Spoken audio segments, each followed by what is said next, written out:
सुप्रभात बच्चों। मैं आज मुखलाल संस्कृत उपशास्त्री महाविद्यालय बंदूर छपरा भोजपुर से ऑनलाइन क्लास के माध्यम से आप सबों को क्रिया के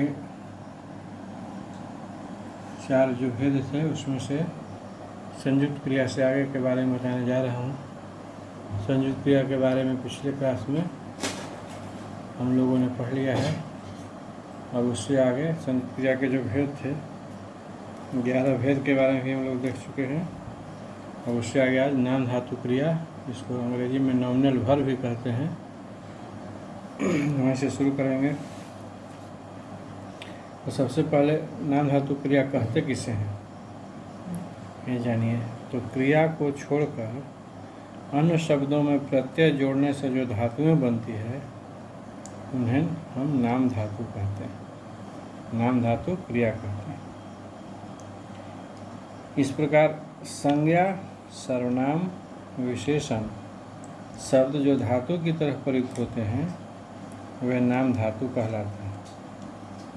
इन नाम धातुओं में ना प्रत्यय जोड़कर नाम धातु का निर्माण किया जाता है। जैसे संज्ञा से उदाहरण लीजिए। संज्ञा बात संज्ञा से अगर हमको नाम धातु बनाना है तो बात संज्ञा का नाम धातु होगा बता और नाम धातु क्रिया हो जाएगा बताना। माने इसमें ना जोड़ने से हो जाएगा क्रिया, नाम धातु क्रिया। इसी प्रकार लज्जा संज्ञा का नाम धातु लजा और नाम धातु क्रिया लजाना। इसी प्रकार हाथ संज्ञा का नाम धातु हथिया और नाम धातु क्रिया हथियाना। अब विशेषण से उदाहरण लीजिए।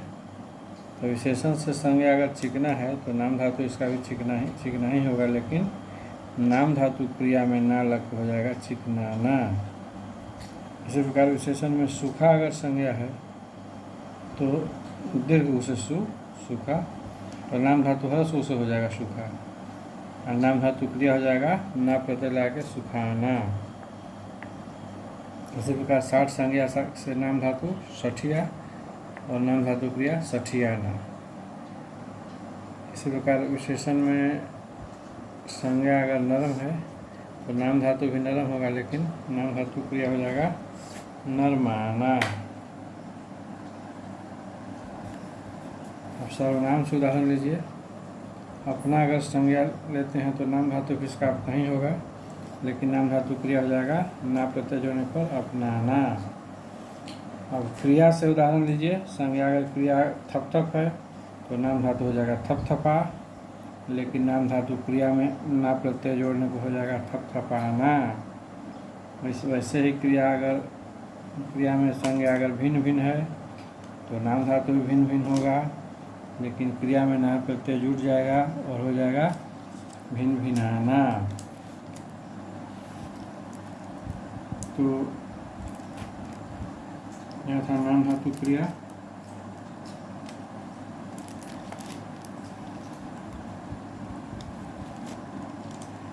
अब नाम धातु क्रिया में हम लोग नाम धातु क्रिया को नाम बोधक क्रिया भी कहते हैं। और कुछ लोग इसका परिभाषा करते हैं कि संज्ञा या विशेषण के साथ क्रिया जोड़ने से जो संयुक्त क्रिया बनती है उसे नाम बोधक क्रिया कहते हैं। जैसे संज्ञा प्लस क्रिया का उदाहरण भस्म करना, विशेषण प्लस क्रिया का उदाहरण होगा दुखी होना, निराश होना। तो नाम बोधक क्रिया संयुक्त क्रिया नहीं है। संयुक्त क्रियाएं 2 क्रियाओं के योग से बनती है और नाम बोधक क्रियाएं संज्ञा अथवा विशेषण के मेल से बनती है। दोनों में यही मुख्य अंतर है। अब हम लोग दूसरा नंबर पर करेंगे जो है प्रेरणार्थक क्रिया। प्रेरणार्थक क्रिया क्या है?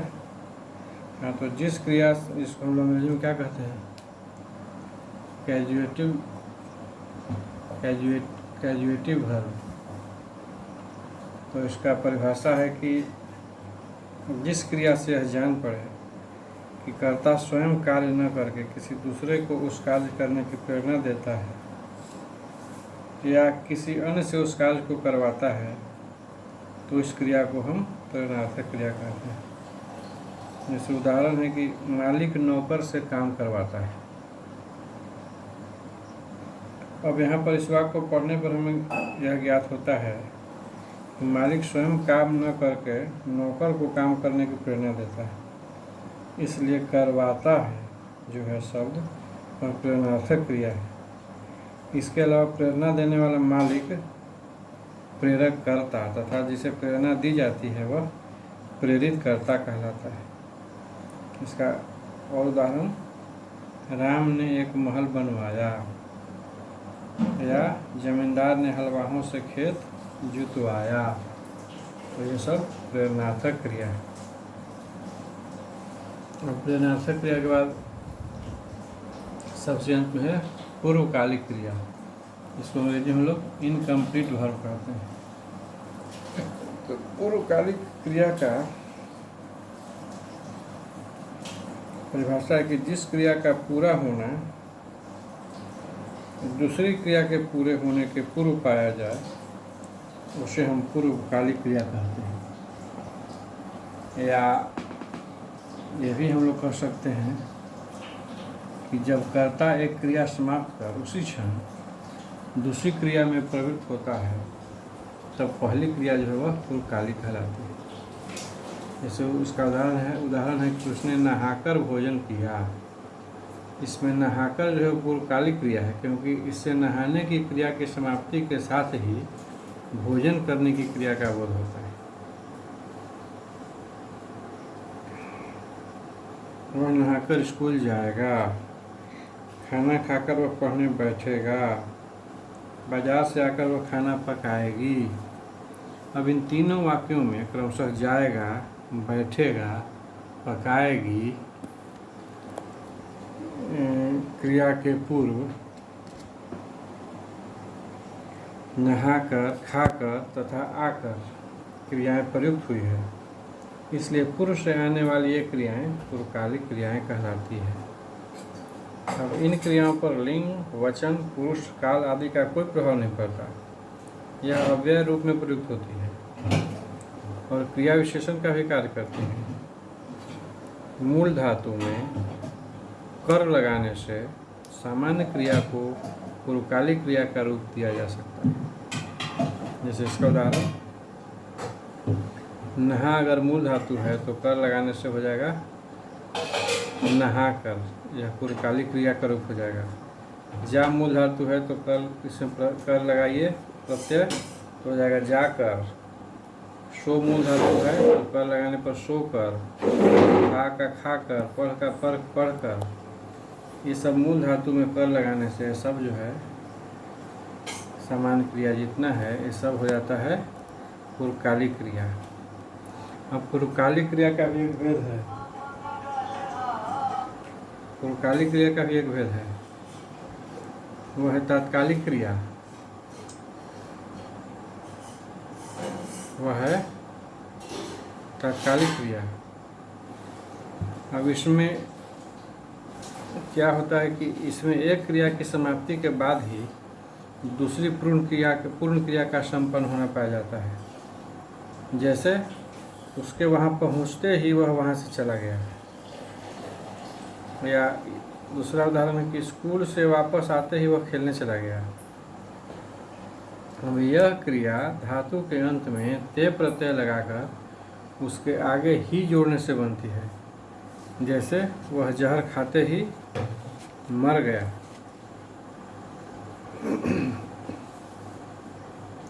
तो यह था पूर्वकालिक क्रिया। अब क्रिया में एक और क्रिया होता है, ये तो भेद हुआ। एक और भेद होता है, अब के व्याकरण में नहीं मिलेगा, पहले के व्याकरण में था।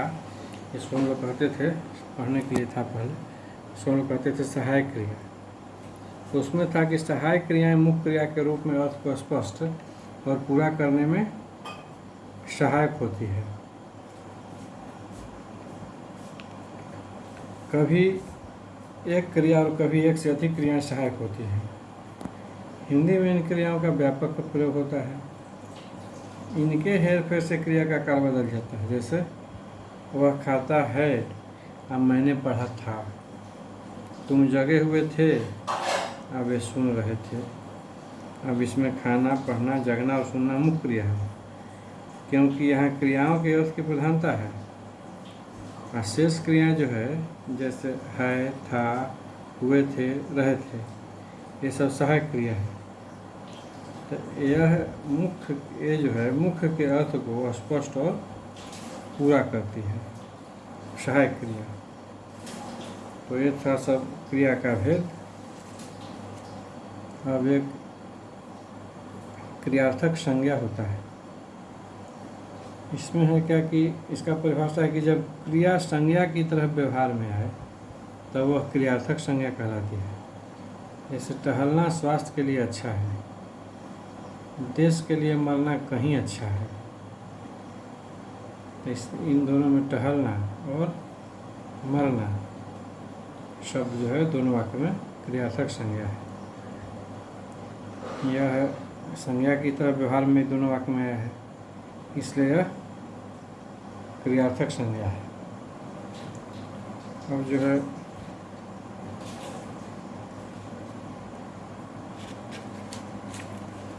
आज के क्लास में हम लोग इतना ही पढ़ेंगे। कल के क्लास में वाच्य के बारे में हम लोग पढ़ेंगे। इसको अंग्रेजी में वॉइस कहलाता है, हम लोग कहते हैं वॉइस। तब तक के लिए आप सभी बच्चों को शुभ दिन।